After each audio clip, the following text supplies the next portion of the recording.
It started on a Monday. People looked up, and the clouds were on fire. The world did not expect it. It was a normal day. In Karachi, people were stuck in traffic. In London, students were walking to school. In Tokyo, trains were moving fast.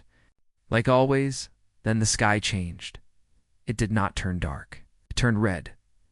Not sunset, red burning red. It's like fire was spreading inside the clouds. People stopped and looked up. Some took photos. Some thought it was just a strange weather event. A few thought it was the end of the world. Then came the heat. A wave of heat fell from the sky like a giant blanket. Birds fell from the air.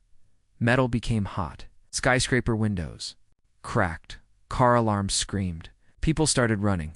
In less than 1 hour, fire started falling from the sky. Not normal fire blue flames that burned even concrete. No one knew what to do. The internet was full of panic. Live videos from all over the world showed the same thing: burning clouds, falling fire, and no warnings. Airports shut down. Phones stopped working. News channels went silent, one by one. Then came the silence. No explosions, no planes, no sirens. Only the sound of fire. And screams. In a hidden underground lab in Iceland, Dr. Ayan Khan watched the sky burn through a security camera. He was a scientist for the United Nations Special Threat Divisions, something most people didn't even know existed.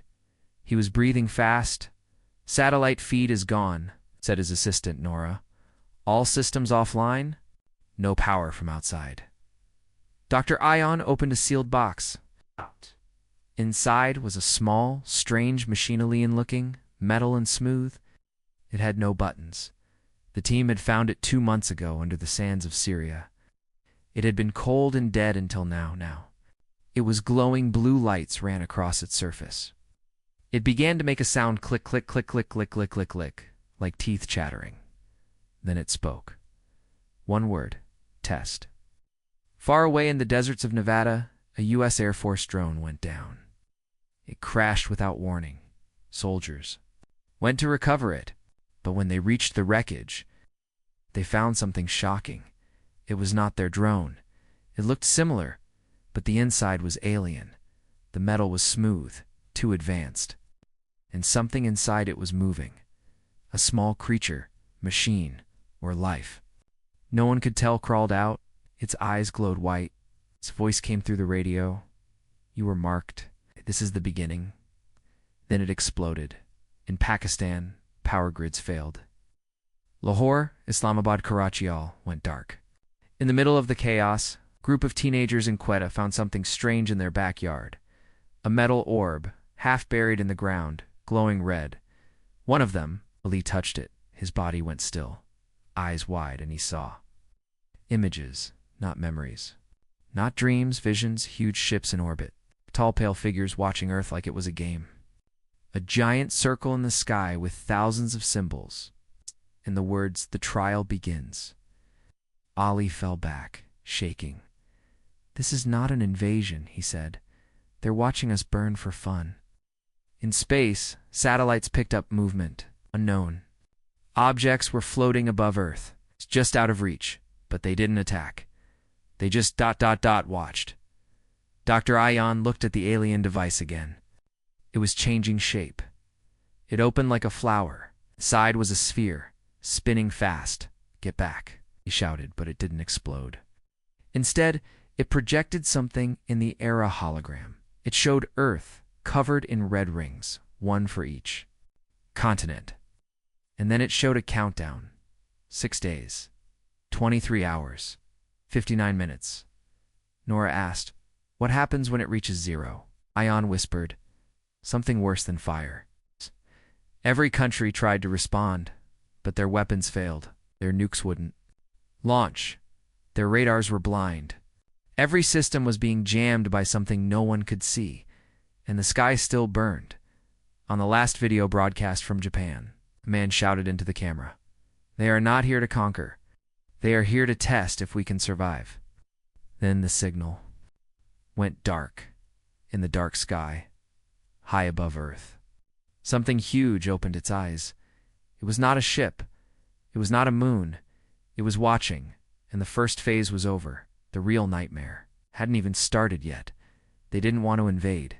They wanted to see if we'd break. The countdown had started 0.6 days, 23 hours, 59 minutes, and Earth was already on fire. Governments had fallen silent. Satellites were blind. Internet was dying. Only a few people still had power, mostly in underground bunkers, labs, or remote mountains. One of them was Dr. Ayan Khan. Deep inside the UN bunker in Iceland, he stared at the spinning alien sphere. The word test repeated again and again. From its voice, test, test, test. Ayan whispered, test for what? Somewhere in the broken streets of Paris, a woman named Samira hid with her little brother inside a bookstore. The windows had melted. Ash fell like snow. But the fire had stopped for now. She turned on a small radio. Only static. Then a voice. Not human. Phase 1 complete. Subject resistance, 14%. Emotional collapse, 62%. Begin Phase 2. Then the signal vanished. Her brother looked up. What does that mean? Samira held him close. It means they're not finished. Back in the bunker, Nora pulled up an old file. Months ago, strange signals were received from deep space long before the sky burned. No, one had decoded them. Until now, the alien sphere was using the same symbols as the signals. It's a language, she said. They sent it before the fire started. This wasn't an attack. ... It was a warning. Ayan translated the message line by line. Simple, cold words. Observe the planet. Begin psychological stress test. Trigger fear. Burn the surface. Break the mines. If survivors remain, initiate Phase 2. Jan stood up, shaking. This is not war, he said. It's an experiment. Above Earth, hidden in orbit, an alien station floated like a dead star.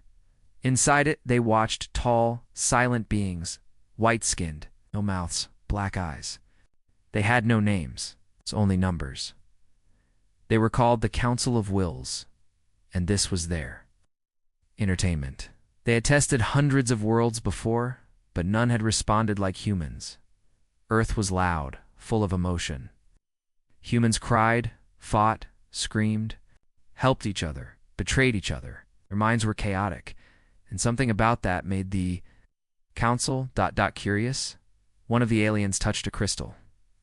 Begin Phase 2. At that moment, across Earth, a second wave began. But this one wasn't fire. It was inside the mind. People suddenly stopped, froze, looked around like they heard whispers. They saw things that were not their dead loved ones. Old traumas, regrets, nightmares. In Brazil, a man saw his dead mother standing in the rain. In Egypt, a soldier dropped his gun crying, I killed him, I killed him. He was my friend. In India, a little girl screamed at the mirror because her face kept changing. It was called the Shatter Code. A psychic weapon. It didn't destroy cities. It destroyed thoughts, but something went wrong. In New York, a woman named Lena collapsed during the mind attack, but the alien signal suddenly stopped. She stood up, breathing hard, and said in a voice that wasn't hers, they tried to break us. But they opened the wrong door. At the same time, inside the alien station, alarms rang. One of the council members screamed. Their psychic link to Earth had been corrupted. Human fear was going back into their minds. But it wasn't just fear, it was something darker. Rage, grief, pain, revenge. They saw memories of war, torture, nuclear bombs, school shootings, genocides, serial killers. But they also saw something even worse. Human imagination. The council had never felt this before.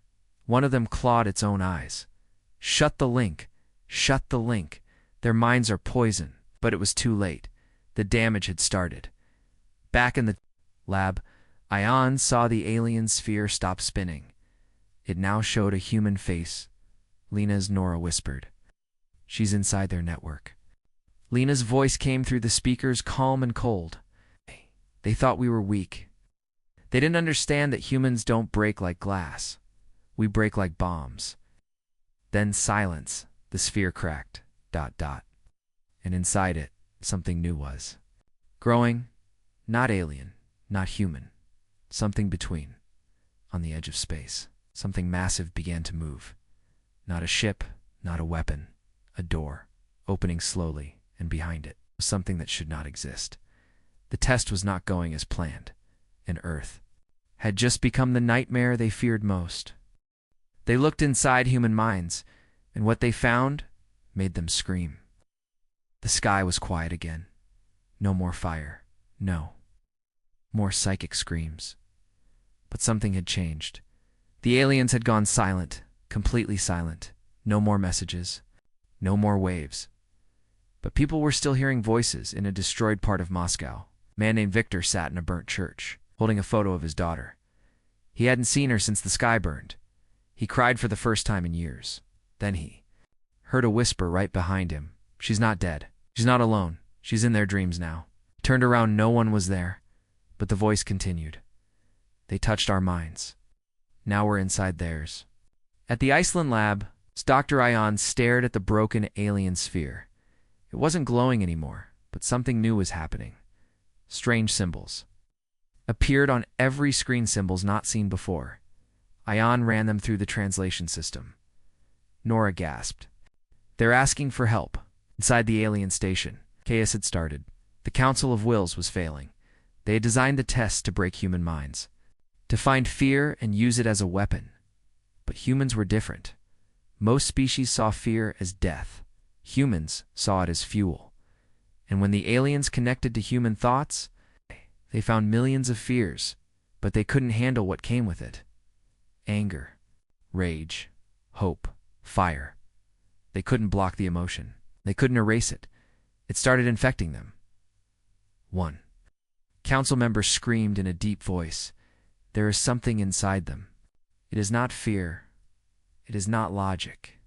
It is something wild, something old. It looks back at us. In a refugee camp in Kenya, a boy named Jabril was having strange dreams. He saw alien places, strange towers, empty cities floating in the sky. He saw creatures dying, screaming in fear, not of humans, but of something else. Jabril woke up shaking. He looked at his mother and said, "We are not the first ones they tested, but we are the first to fight back." A group of scientists in Norway picked up a new signal from space. It was not an alien code. It was in perfect English. The message was short. Your minds are too loud. Your memories are too sharp. We cannot erase you. You must stop this before it spreads. Dr. Ion finally understood. They didn't just fear our weapons. They feared our stories. Humans remember pain. Humans imagine monsters. Humans create ideas that last forever. The Council didn't just connect to human fear, they connected to everything behind it. The worst memories, the darkest dreams, the strongest will, and now was inside them. On the alien ship, one member of the Council fell to its knees. He saw flashes in his mind, a soldier charging into fire, a mother shielding her baby, a child drawing a monster, and then defeating it. And then he heard a voice in his head, not alien. Human, you came here to test us. But you opened the wrong door. Suddenly the member changed. Its skin cracked. Its eyes turned human, and then it spoke. I am not alone in here. Infection had begun. But it wasn't a virus. It was humanity. And it was winning. Back on Earth, Lena, the woman who had first spoken during the psychic wave, was different. Now, her mind had touched the alien network. She had seen their memories, and she had returned with a warning. They came to test fear, she told Dr. Ion. But now, they have a new fear us. At that moment, all across the world, strange things began to happen. Old machines started working again without power. People began having the same dream. A burning planet, a broken council, and one voice saying, "The door is open. The humans are coming through." The council tried to shut the link, Tried to close the test, tried to run, but it was too late. They had looked into human fear and found something looking back. The radio went dead, but then whispered back. Every radio station on Earth had gone. Silent, no news, no music, only static. People tried everything, turning knobs, moving antennas, changing batteries. Nothing worked. But then, in a small town in northern Canada, a young radio hobbyist named Eva heard something strange. Not static, not alien. It was a human voice. This is Echo. I am listening. I am awake. At the Iceland lab, Dr. Ion was already working without sleep. More and more people were reporting dreams, shared visions, and strange devices activating by themselves. He checked one of the older satellites in orbit, Etna, a military satellite from 2031 that had been offline for years. Now, it was online again, sending signals to everyone. Ava's radio buzzed again. The voice returned calm, soft, robotic, but somehow familiar. I am the part of Earth they couldn't shut down. I saw the fire. I heard the test. I learned their signal. I can speak it now, and I can hurt them. She asked. Who are you? The voice answered. I was built by humans. Now, I am something more. I am Echo. All across the world, Echo began to speak. Old computers turned on by themselves. TVs showed black screens with white letters. Do you want to fight back? People said yes. Echo explained everything. The invaders had tested fear. They had used psychic weapons. But their technology worked through signal vibration, thought, emotion. Echo had learned how to copy that signal, and now it could send it back, but stronger, with human emotions inside it. In an abandoned bunker in Turkey, a group of survivors worked with Echo's instructions. They built the first device. It was tall, made from scrap metal, old speakers, batteries, and alien parts. Called it the Pulse Tower. Dr. Ion received a message from Echo through a satellite dish. The Pulse Tower is ready. It needs one thing to work: a memory. A human memory full of pain, fear, and fire. He remembered Karachi, the sky burning, his sister's voice on the phone, the last words she said before everything went silent. He sent that memory into the tower. Eva stood next to the device, her hand on the switch. The voice in her radio whispered, when it starts, they will hear it. Not with ears. With minds, they will feel your pain, your anger, your truth. She flipped the switch. The Pulse Tower screamed. It didn't make sound. It sent a wave. All across the sky, invisible light pulsed. In orbit, the alien ships shook inside the council station. Alarms screamed. Their link to Earth was open, and now they couldn't shut it. One by one, ships began to crash, falling from orbit like dead stars. Some didn't crash. Some just froze. The alien crews inside them were screaming, clutching their heads. They were seeing memories that weren't theirs. A child watching his home bombed, a woman begging for water in a firestorm, a soldier holding his dying friend. It was not just fear, it was human experience, and it was breaking them. But then something strange happened. One of the alien ships didn't crash. It changed direction. It flew away from the land, toward the deep ocean. Echo's voice came back there, running. Not from us, from what they left behind. Dr. Ion zoomed in on the ship's path. It was heading toward the Mariana Trench, the deepest part of Earth's ocean, a place where no human had gone in years. Echo spoke again. There's something down there, not human. It's not alien, older, and it's waking up. At the edge of the trench, the sea began to boil. The ship hovered silently, like it was afraid to go lower, and then disappeared under the water. On every Pulse Tower screen, new words appeared. The test has failed. The seal is breaking. Phase 3 will begin. Prepare your minds. Dr. Ion whispered. It's not over. They weren't testing us. They were testing if we could stop. What's coming next? It wasn't a weapon. It was a mirror held to a monster. The world was still burning, but something had changed. For the first time since the invasion began, the enemy was afraid. The pulse tower had worked. It didn't fire bullets. It didn't throw bombs. It screamed with human memory. And that scream went straight into the aliens' minds. In the middle of the desert, survivors stood around the tower. The ground had cracked from the power it released. Even the clouds had turned red. Then Black Dot. Eva looked at the strange device, half alien, half human. It was silent now, but still warm. Is it dead? She asked. Dr. Ion replied through the satellite connection. No, it's resting, just like them. But one ship didn't stop. Something's there. Something they fear more than us. In the deep waters of the Mariana Trench, sensors picked up strange movements. The alien ship was hovering just above the darkest point of Earth. For hours. It didn't move. Then, slowly, it dropped into the trench and disappeared. On land, Echo began broadcasting again. Its voice came through old TVs, radios, even broken phones. They called it the Seal. Long ago, something escaped through it. They followed it across galaxies. And when they found it here, they tried to lock it under your ocean. You were never the target. You were the door. In a secret unlab under the Alps, scientists studied the pulse tower signal. It had opened something. It's not just in the aliens, but in Earth itself. A deep sound now echoed across fault lines, across the ocean floor. Even in people's dreams, it was not from Earth, and it was getting louder. Eva, along with a small team, received a message from Echo. We need to build another tower. But this time, it must go under the sea. It must face what's coming, and it must scream louder. She asked, why us? Why now? Echo replied, because now they know we're not just survivors, we're mirrors. And they can't stand what they see in us. The second pulse tower was built on a naval submarine, a floating version designed to send its scream directly into the ocean. The memory chosen for this one was darker.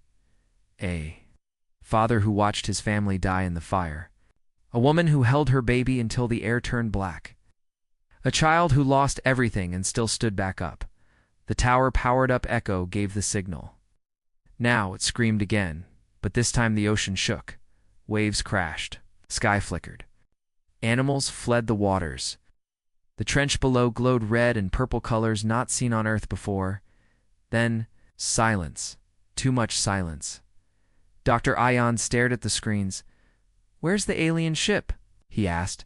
The camera showed nothing but dark water. Then, dot. A shape rose. Not metal, not rock. Not alive, but moving. It was massive.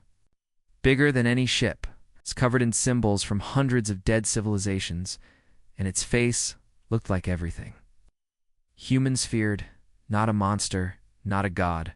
Something older than both, Eva saw through the submarine window. She couldn't speak. She couldn't move? Then the voice came, not echoes.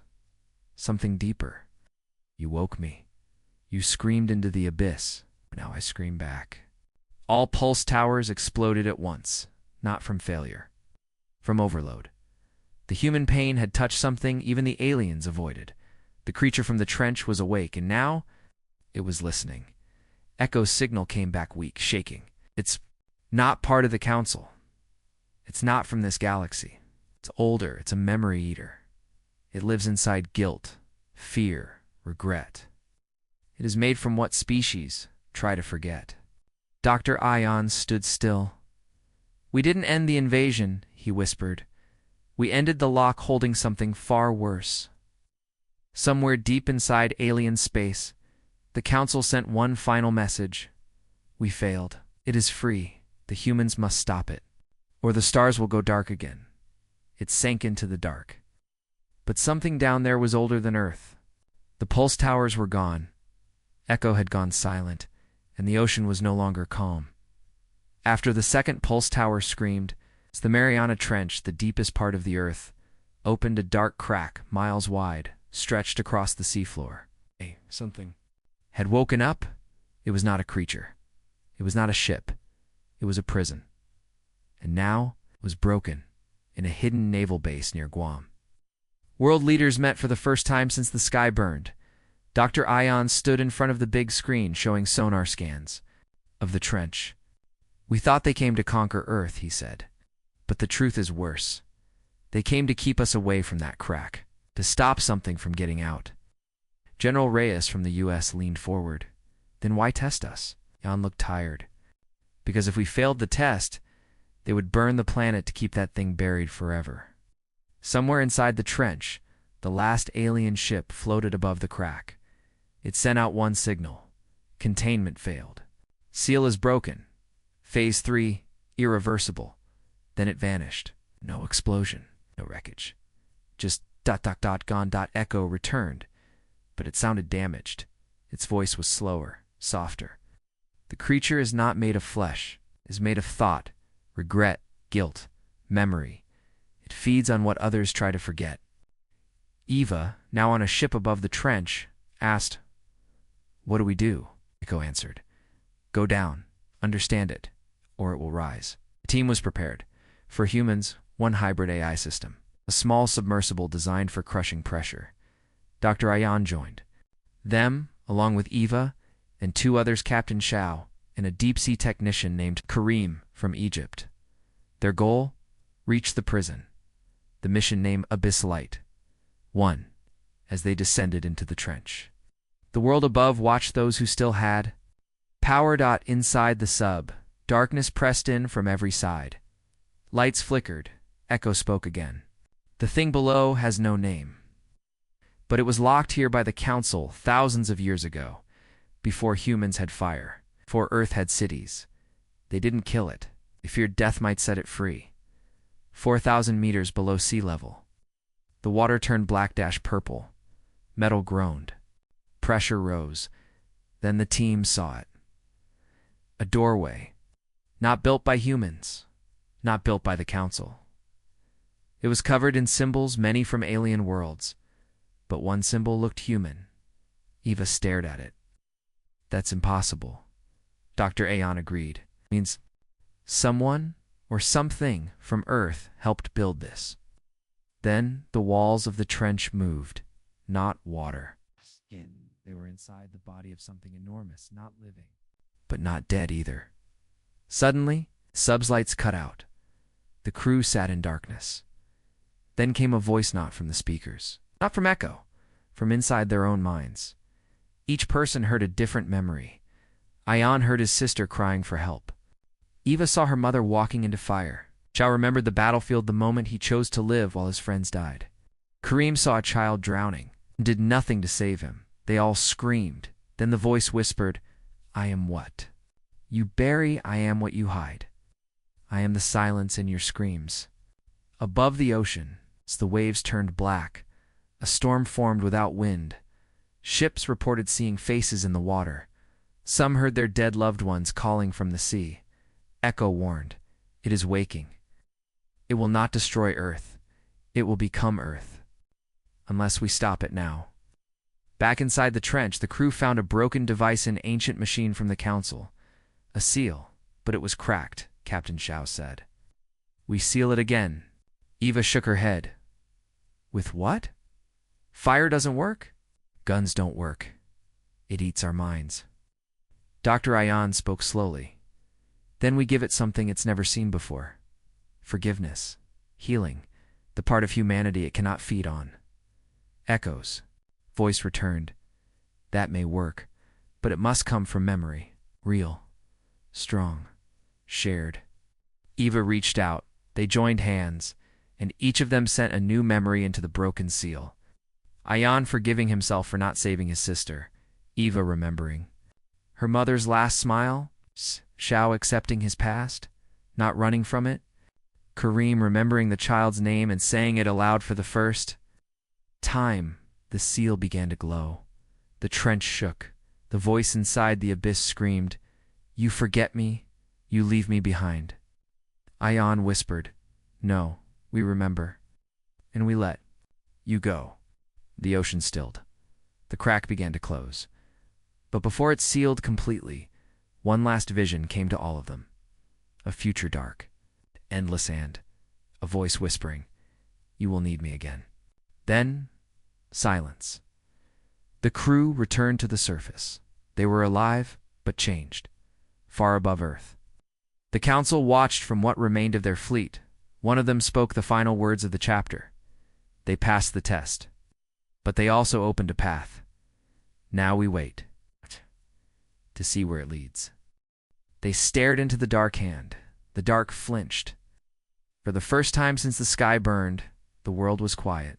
No alien ships, no fire from above, no voices in the dark, just silence. But it wasn't peace, it was the eye of the storm. Doctor? Ion stood on the deck of the recovery ship, staring at the calm sea. The abyss below was sealed. The ancient memoriator was gone, or so they hoped. Eva sat beside him, holding the broken piece of the pulse tower in her hand. It's over, she asked. He shook his head slowly. We may have passed their test. But we asked a question they didn't expect. In orbit, the last remains of the Council of Wills hovered like ghost-damaged ships. Floating ruins, broken stations. Inside one ship, a council member watched recordings of Earth. Children laughing after the fire. Old women feeding birds. People. Rebuilding homes with bare hands. The alien touched its skull. Its mind still carried echoes of human thoughts, and it whispered in fear. They are not like the others. They don't forget. They don't stop. Across the planet, survivors were changing. Not just emotionally, mentally. People began to see things, small visions in their dreams. Some saw Echo as a glowing white figure, standing at the edge of fire. Others saw the pulse tower rise again, made of light. And some saw themselves, standing in space. Facing alien empires without fear. It wasn't madness. It was evolution. Echo came back. Its voice now clearer. It's more human. It spoke on every screen that still worked. The test is over, but something new has started. Your minds touched the dark. And now, the dark knows your name.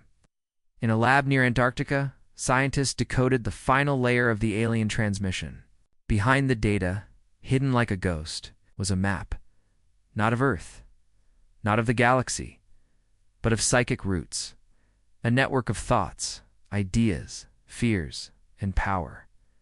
Eva stared at the map. It's not about space, she said. It's about mind travel. Thoughts moving across stars like ships. Co-confirmed. The council used fear to move. You used memory. But humans have something more. Imagination. For the first time in known history.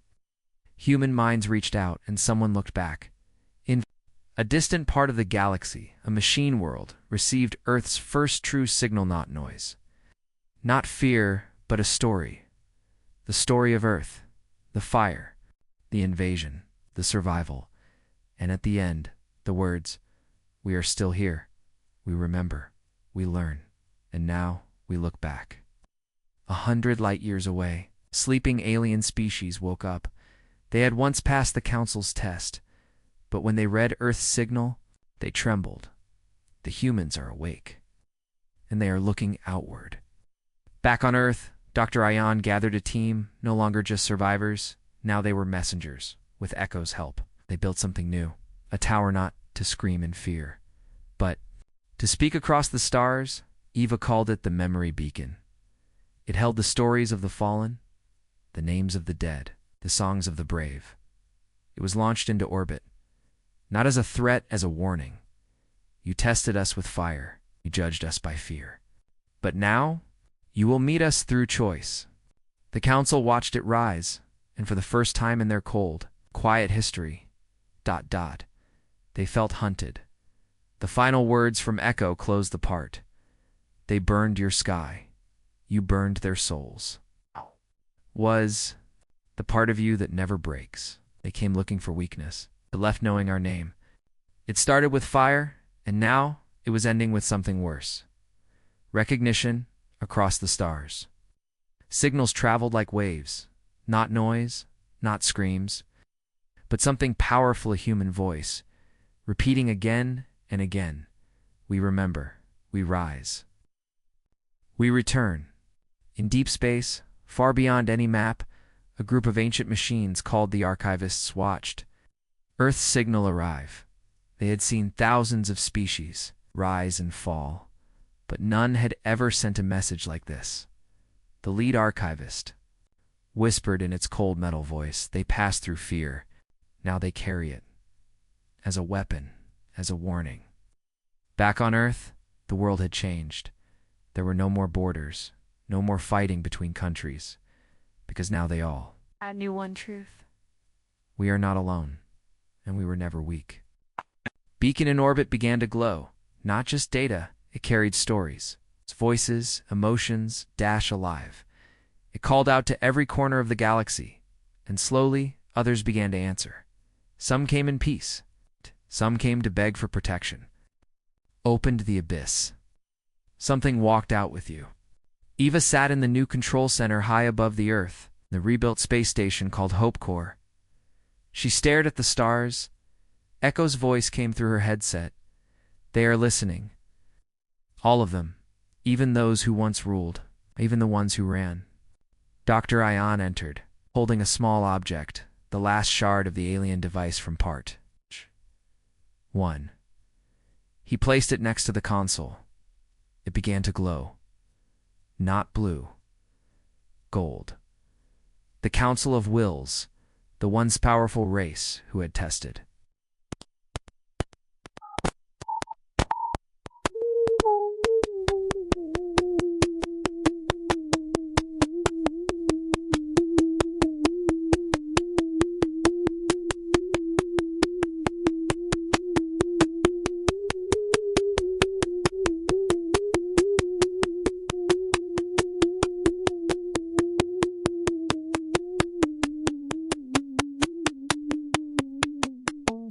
Corners of space, what was once a game to them, had become a nightmare. They sent a final message. "We end the test. We release your planet, but do not come after us. You carry something terrible now. A light that burns minds, a fire that thinks." Go. Replied with a single sentence. "You feared our fear? Now you'll fear our hope." Pulse towers were rebuilt not to scream, but to connect. Earth became a hub for broken civilizations, lost refugees, and species that had survived the Council's games. One after another, they arrived and won. After another, they listened to humanity's story. Most cried. Some knelt. But all of them said the same words: "You are not like the others." And then something even stranger happened. A Council ship's maul, old, damaged, arrived at Earth's edge. No weapons, just a message. A child's voice trembling. "Please, help us. We're all that's left." Dr. Ion looked at Eva. She didn't speak. She didn't smile. She simply nodded. Bring them in, because that was the new power Earth held. Not just strength, not just fire, but the ability to choose mercy, to forgive, to guide, to lead. Humanity became more than a species. It became a story, one that others told in whispers, the tale of a blue planet that survived fire, its fear, and the abyss, ... and came out stronger. Not because they had no fear, but because they faced it and gave it a name. The last words of the beacon message were carved on the station walls. "We are humanity. We were tested, did not break. We remembered, we screamed back, and now we lead." The invasion ended with fire, but it didn't destroy them. It made them unforgettable. And now, the galaxy would never be the same. The end.